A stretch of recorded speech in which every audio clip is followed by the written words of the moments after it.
le journal des bonnes nouvelles, des as de l'info. Psst! Les nouvelles qui suivent ne sont pas issues de l'imagination d'un individu en manque de sensations, c'est-à-dire moi. C'est vrai de chez vrai. Et ça s'est passé ici, sur la planète Terre. Aujourd'hui, au journal des bonnes nouvelles, des fossés pour les pollinisateurs et des boulangeries zéro gaspillage.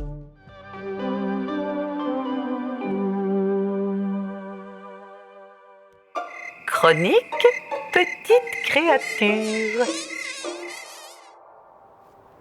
Ah, la nature, la campagne, l'air pur, les oiseaux, les arbres,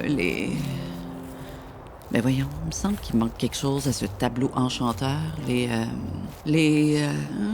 quoi donc? Les insectes? Mais sont où les petites bébites campagnardes qui nous rentrent dans le nez puis qui viennent nous chatouiller le gras de genou? Bébites? Bébites! Elles ont disparu, quoi? Je ne peux pas le croire. Elles étaient là il y a une seconde et... Pourquoi est-ce que je parle comme un doublage de film d'action tout d'un coup, moi? Ah! Une bébite! Suivons-la. Bébite? Bébite, attends! Où tu vas comme ça? Je m'excuse pour toutes les fois où j'ai essayé de t'écraser. Reviens! Mais qu'est-ce qui se passe ici? Oh! Elles sont là! Dans le fossé! Eh oui! La bonne nouvelle du jour concerne les insectes et les fossés. Depuis 2023, 11 300 mètres de fossés, ces espèces de craques qui bordent les limites des champs et des bords d'autoroute, ont été aménagés dans 11 entreprises agricoles de la région de l'Estrie grâce à une subvention obtenue au ministère de l'Agriculture, des Pêcheries et de l'Alimentation du Québec. On le sait, il y a de moins en moins d'insectes dans la nature et ils sont pourtant essentiels. Pour qu'ils aient des environnements propices à leur survie, on a créé des mélanges de fleurs adaptés à leurs besoins et aux réalités agricoles de la région. Et puis là, paf! Il y a dans les fossés de ces champs des espèces de fleurs qui grandissent à différents moments de l'année et qui surtout attirent les insectes pollinisateurs. On a bien besoin de ces insectes-là pour manger. Grâce au transport du pollen qu'ils accomplissent sans relâche, on estime qu'ils participent à la reproduction de près de 80 des plantes à fleurs et de 35 des cultures.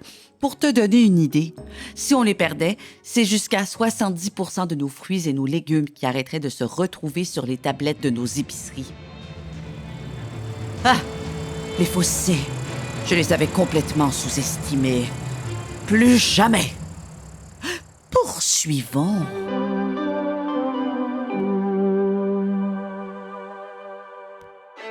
Chronique gourmande. Miam. On a beaucoup parlé de la tendance zéro déchet. Mais tranquillement, le zéro gaspillage fait du chemin dans les esprits. Par ailleurs, au Danemark, il existe maintenant des boulangeries qui embrassent la tendance grâce à une ingénieuse méthode. Je ne vous en dis pas plus et je laisse mon collègue Robert Lesage nous expliquer tout ça, lui qui se trouve dans la rue, ma foi, presque incognito. Robert, êtes-vous en mission d'espionnage? Absolument, Véronique. Je me retrouve face à la meilleure boulangerie de Copenhague, la capitale du Danemark, et j'attends le signal. Mystérieux tout ça. Il se fait juste un peu tard quand même. Vous avez pas peur de prendre froid? Et de quel signal parlez-vous au juste? Au Danemark, certaines boulangeries ont devant leur vitrine une lumière no waste, ce qui veut dire sans gaspillage en français. Donc, une simple enseigne lumineuse installée discrètement à l'extérieur du commerce qui s'allume chaque soir autour de 20 heures. Lorsque ça se met à clignoter, ça veut dire que les pains, les viennoiseries et autres produits qui n'ont pas été vendus sont désormais disponibles gratuitement. De toute manière, ces produits-là allaient être perdus. Alors les commerçants, plutôt que d'opter pour le gaspillage alimentaire, font œuvre utile. Quelle idée géniale! Au lieu de jeter de la nourriture encore parfaitement bonne, on permet à des gens qui sont dans le besoin de venir se servir sans aucune question. C'est exactement ça, Véronique. Ce système-là, ça fait que c'est pas gênant de se rendre à la boulangerie. Ça rend service à tout le monde, en fait de compte. Il y a la lumière, bien sûr, mais certains commerces déposent les produits dans des sacs en papier étiquetés près de l'entrée, ou vont même ajouter des pancartes, des tableaux là, qui indiquent ce qui est disponible à l'intérieur. Comme ici où je me trouve, il reste quelques croissants aux amandes. Sans vouloir être rabat-joie, mon cher, il me semble que vous pourriez laisser votre place à des personnes dans le besoin ce soir, Robert. Vous pourriez revenir demain matin et payer votre croissant. C'est pas faux, ça, Véronique. Ce projet existe pour éviter le gaspillage, mais aussi pour redonner de la dignité à certaines personnes qui se trouvent dans des situations difficiles, ce qui n'est pas mon cas. Oh, il y a beaucoup de monde ce soir. C'est beau à voir. Parfois, la dignité, ça tient à des actions comme celle-là. Vous avez bien fait de laisser votre place, Robert. Et toi? As-tu déjà partagé quelque chose que t'aimais beaucoup avec quelqu'un dans le besoin? Comment tu t'es senti après? Laisse-nous savoir dans les commentaires sous le balado. Chronique champignons avec Manon Pinson. Aujourd'hui, on met des sports sur nos porcs quand on fait du sport. Je sais pas pourquoi, mais cette idée m'horripile. On se reprendra, Manon. C'est déjà tout pour aujourd'hui.